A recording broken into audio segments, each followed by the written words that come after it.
Mulai dulu aja. Apa sih dari record? Dari record. Kalau mau mulai aja.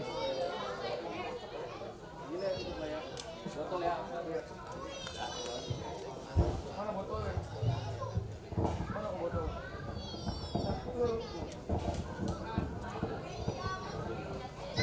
Oke. Mau diambil botolnya.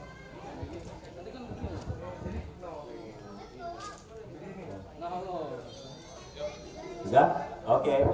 Jadi betul dikatakan di situ, tadi kita lihat tadi Roma 8 tadi. Asal mau dibantu lagi sedikit. Demikianlah sekarang tidak ada penghukuman bagi mereka yang ada di dalam Kristus. Iya betul. Jadi kita harus tahu. Jadi begitu pentingnya bakti pengorbanan Yesus Kristus, pertobatan dan kita bersandar pada darah Yesus pada saat itu, dan pada waktu kita memberi diri dibaptis, kita menjadi satu dengan Kristus. Di situ adalah titik poinnya adalah tidak ada lagi yang membawa kamu ke dalam. Iya betul. Begitu. Kalau kamu sudah berada dalam Kristus, jadi poin pertama kamu merdeka itu kamu harus masuk ke dalam Kristus. Bagaimana cara kamu masuk dalam Kristus? Yaitu melalui air Iya. Begitu. Jadi kalau kamu belum masuk dalam air baptisan, kamu belum menjadi satu dengan Kristus. Kamu belum mengalami kehidupan Kristus di dalam dirimu. Pada waktu kamu belum mengalami kehidupan Kristus dalam dirimu, itu yang kamu harus was-was. Karena kamu belum merdeka. Siapa yang memerdekakan kamu? Bukan Kristus memerdekakan kamu. Bagaimana cara Kristus memerdekakan? Itu kamu harus menjadi satu di dalam Kristus. Maka sudah rencana Allah dari semula. Bukan rencana Allah, bukan dosa ya. Tapi dia memberikan jalan bagi manusia, bagaimana supaya manusia itu bisa mengalami kemerdekaan. Dari awal Tuhan sudah menentukan, Allah sudah menentukan pada kita adalah supaya kamu berada di dalam Kristus. Kalau kamu tidak berada di dalam Kristus, maka kamu betul-betul merdeka. Maka tadi di dalam Roma pasal 8, coba Arisman baca. Roma pasal 8. Roma pasal 8. Ayat yang ke-32. Jadi ini bisa di Ya, 32. Bukan Roma, Yohanes tepatnya. Yohanes pasal 8. Yohanes pasal 8.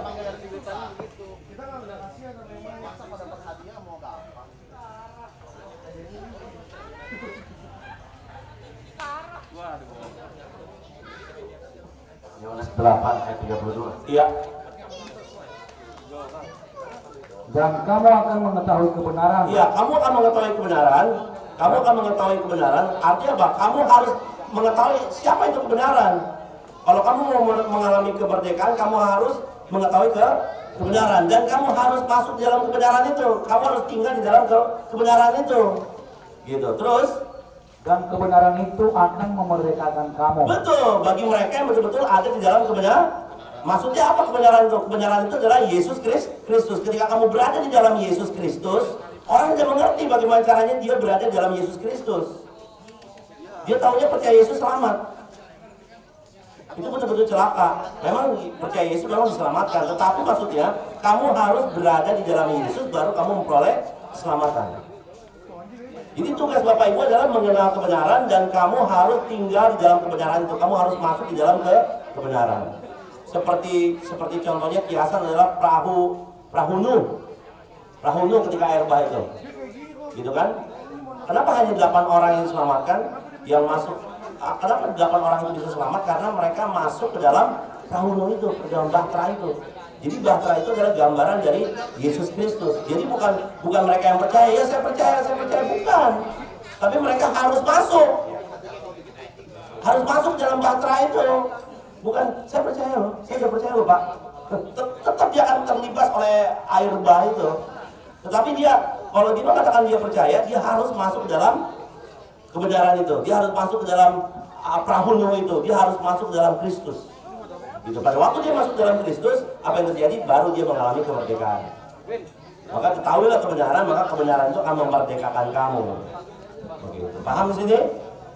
Asal kita kembali ke Roma pasal 8. Kita balik lagi baca yang tadi.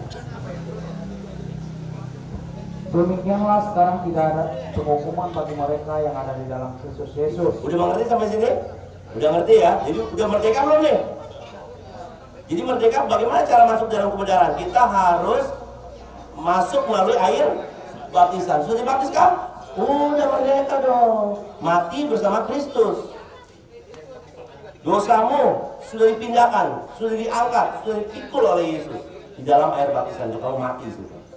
Kamu menjadi satu dalam kematiannya. Terus kamu keluar dari air, apa yang kamu peroleh? Kehidupan. Ya, kehidupan itu kamu peroleh bukan karena baptisan, karena kamu menerima Roh Kudus. Pada waktu kamu dibaptis, kamu hanya mati, menguburkan semua dosa itu. Kamu dibiarkan untuk merdeka, terlepas dari tekanan luas. Tapi kamu hidup, bagaimana caranya kamu hidup? Pada waktu kamu keluar dari air, pada waktu kamu keluar dari air, kamu hidup kan dikatakan seperti Kristus yang bangkit. Dia hidup dan dia bangkit, begitu kan? Tapi bagaimana kita memperoleh hidup? Yaitu ketika kamu didatangi oleh Roh Kudus. Maka setelah kita menerima Roh Kudus, setelah kita memperoleh hidup, kita memperoleh kebebasan. Paham kan? Halo? Gak apa-apa. Ini kan kayak Zoom. Zoom gini. Apakah kamu mengerti? Apa kamu betul-betul merdeka? Halo? Apakah you betul-betul merdeka? Saya tidak tahu kalau merdeka tidak. Kalau kalian belum merdeka, ini yang perlu kita betul-betul was-was hati kita. Ya, maka masalah kita menjadi satu dengan Kristus bukan hal yang dapat ditunda. Itu harus cepat dilakukan. Target kamu pertama adalah kamu harus menjadi satu dalam Kristus. Silakan baca lagi ayat berikutnya. Roh yang memberi hidup telah memberi. Roh yang memberi hidup. Jadi baptisan itu tidak memberi hidup. Paham nih? Melalui air baptisan itulah kamu menguburkan manusia lama kamu, mati bersama Kristus. Itulah disebutnya air baptisan. Sekali lagi, ini yang harus Bapak Ibu perhatikan. Pasti Bapak Ibu tidak mengerti ini. Walaupun dari baptis ada yang 10 kali, 20 kali, 30 kali, whatever lah itu ya. Tapi kalau Bapak Ibu tidak mengerti ini, nggak ada artinya seperti berenang di kolam renang. Melalui air baptisan, Bapak Ibu memiliki pengalaman apa? Pengalaman akan nama Yesus.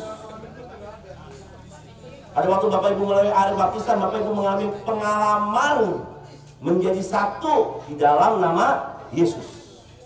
Nama Yesus itulah, maka kamu dibaptis dalam nama Yesus, disitulah kamu menjadi satu dalam kematiannya. Itulah baptisan, memiliki pengalaman pertama kamu bersama nama Yesus. Itulah pengalaman kamu pertama kali. Itulah pengalaman kamu menjadi satu dengan Yesus. Oleh karena apa kita menjadi satu dengan Yesus? Sebenarnya oleh karena nama Yesus melalui air baptisan. Paham di sini? Kalau udah paham di sini berarti betul-betul merdeka. Gitu merdeka. Setelah kita merdeka, apa yang terjadi? Tuhan memberikan kehidupan buat kita. Bagaimana Tuhan memberikannya? Melalui Roh Kudus. Jadi melalui air baptisan kamu mati, maka arti baptis itu artinya dikubur. Dikubur. Kalau orang dikubur hidup apa mati? Dikubur hidup atau mati? Mati. Mati. Kapan kamu hidup? Oleh Roh Kudus. Kamu menerima Roh Kudus, roh kamu hidup. Baca lagi ayat 90 bagian itu. Sekali lagi. Roma 8 tadi bagian itu. Roh yang memberi hidup telah memerdekakan kamu dalam Kristus dari hukum dosa dan hukum maut. Iya, setelah kamu hidup, apa yang terjadi? Kamu dibebaskan dari apa?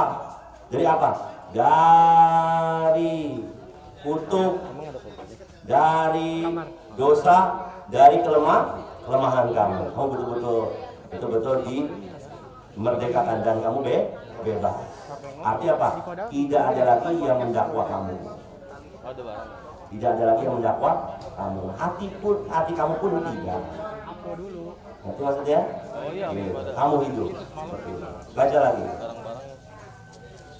Sebab apa yang tidak mungkin dilakukan hukum Taurat karena tak berdaya oleh daging telah dilakukan oleh Allah dengan jalan mengutus anaknya sendiri dalam daging yang serupa dengan daging yang dikuasai dosa karena dosa. Ia telah menjatuhkan hukuman atas dosa di dalam daging, supaya tuntutan hukum Taurat digenapi di dalam kita yang tidak hidup menurut daging tetapi menurut roh. Iya, jadi setelah kita mendapatkan hidup yang diberikan oleh Allah melalui Roh Kudus, kita roh jiwa kita hidup oleh Roh Kudus, apa yang terjadi? Kita hidup bukan lagi dengan hukum Taurat. Artinya apa? Bukan dengan hukum Taurat. Artinya apa? Kita tidak lagi hidup di bawah kutuk, kita tidak lagi hidup di dalam kematian. Jadi hal ini bukan berarti kita mengabaikan hukum Taurat, ngerti maksudnya? Jadi kita tidak lagi hidup di bawah hukum Taurat, artinya kamu tidak lagi hidup di bawah kuliah dan kematian, tidak ada lagi membawa kamu ke dalam neraka. Gitu. Hal ini bukan berarti kamu mengabaikan hukum Taurat. Begitu. Tapi kamu tidak lagi hidup di bawah hukum Taurat, artinya tidak ada lagi kutuk, tidak ada lagi yang membawa kamu ke dalam neraka. Nah, itu artinya kita dimerdeka dari hukum Taurat. Paham sini? Itulah Roh Kudus, itulah hukumnya Roh Kudus, hukum yang memerdekakan dan membebaskan kamu, hukum yang memberikan kamu hidup. Setelah itu apa yang terjadi?